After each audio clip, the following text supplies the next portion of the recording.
it's important to remember that Holmes wasn't born Holmes.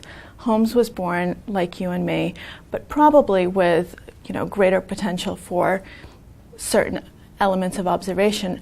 But he learned over time to think like Sherlock Holmes. At the beginning, he probably thought more like Watson because that's more of our natural state. He's able to attain what he does because he's become an expert of sorts at observing. He's become an expert at person perception.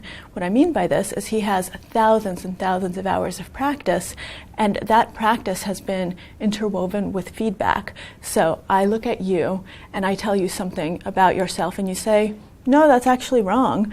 That has nothing to do with me at all. Or you say, wow, how did you know that? So I'm learning which details matter, which details don't matter, which observations are logical, which ones are false. And over time, I build up that expertise that will allow me to look at you and in 1 second say, hey, Watson, I think you've been in Afghanistan. And it seems like it's completely just out of the blue. Oh my God, how did he know that? But then if you go back, you'll see that this is not intuition in the sense of just, I knew it. It's intuition in the sense of expertise, in the sense of judgment that has been honed over years and years of practice. So for Holmes, the entire thought process is akin to a scientist who is doing a research experiment. So someone who is doing who's following the scientific method. So for him, the mind is like an attic. And what that means is you can store only so much in it. The space is finite.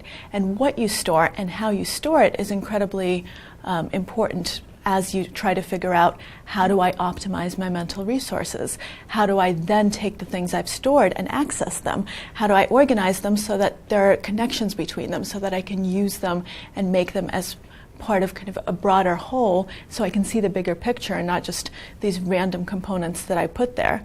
So what a researcher would do at the beginning of an experiment is to say, what is my question? And that's exactly what Holmes does. He says, what is my goal? What do I want to accomplish? Before he ever opens a case, before he ever meets a client, he already wants to know, what is it that I want to get from this meeting? And so he comes into the meeting with a prepared mindset. His attic has already been primed, so to speak, to take in certain inputs and to not allow other inputs in. This is important because attention is incredibly finite. And so we don't have just endless resources, so we can't pay attention to everything. We do need to be selective in what we pay attention to. Now, the scientist, after kind of setting this hypothesis, would say, okay, how would I go about testing it? That's once again exactly what Sherlock Holmes does. After he sets his goals, he goes about observing and collecting data and asking, okay, how do I answer this question?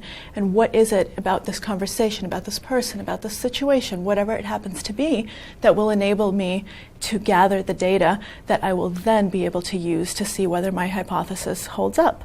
And then he does this thing that every great scientist does, and I think mediocre scientists probably do not, which is take a step back and learn to look at the data, recombine it, look at different possibilities, be imaginative with that data to see, is there anything that I didn't think of beforehand?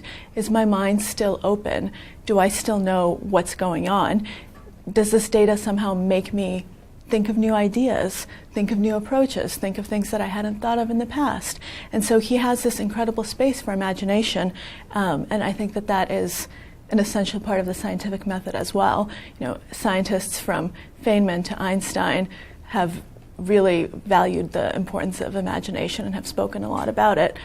So the reason I'm stressing this is because people tend to forget it when they think about the scientific method. Now, finally, what you do after that is you go back to the data and you look at the kind of what you've done with it and you see what makes sense based on my observations. Have I framed the question properly? Have I accomplished my goal? Or do I need to start over?